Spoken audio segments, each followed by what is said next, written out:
Урматтуу укук коргоо органынын кызматкерлери туура мамлекет тарабынан сиздерге дагы көңүл жакшы ушуга чейин бөлүнбөй келген. Бирок мына акыркы жылдары сиздерге дагы президентибиз, урматтуу президентибиз Садыр Кожоевдун тарабынан көптөгөн тапшырмалар берилип, көңүл бурула баштады.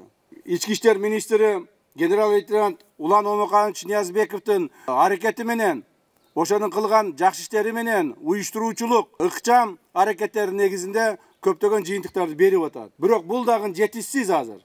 Туура коопсуздук кызматкерлеринин бүгүнкү күндө бардык керектүү инфраструктураларын түзүп бердик. Алардын материалдык техникалык базаларын чыңдадык. Алардын иштөө шарттарын барын түзүп бердик.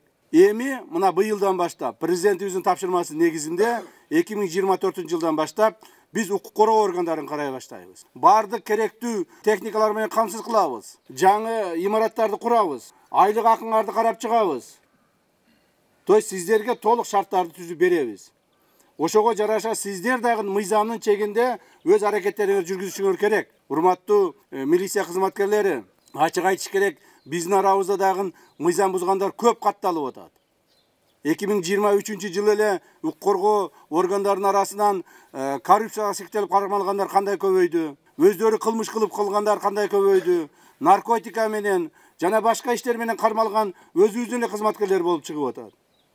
Мына ошондуктан биз ушул мыйзамсыздыкка каршы өзүбүз күрөшүшүбүз керек.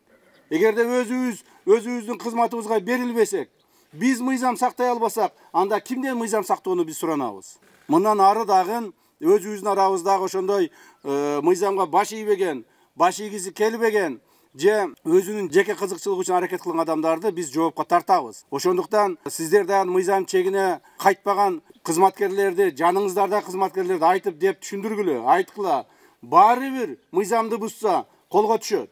Бүгүн болбосо эртең, эртең болбосо бүрсү күн. Айрыкча укук коргоо кызматкерлерине биз тыгыз көңүл бурабыз. Себеби сиздер эл арасындагы стабилдүүлүктү силер сактайсыңар. Эл арасында тартипти, коомдук тартипти сиздер сактайсыздар. А сиздер болсо өзүңүздөр мыйзам бузуп отурсаңыздар, анда кандай болуп калат? Ошондуктан жетекчилердин бардыгына тапшырма коюлган, мындан ары да тапшырманы биз коебуз. Өз арабыздагы мыйзам бузуучулукка жол бербөө боюнча.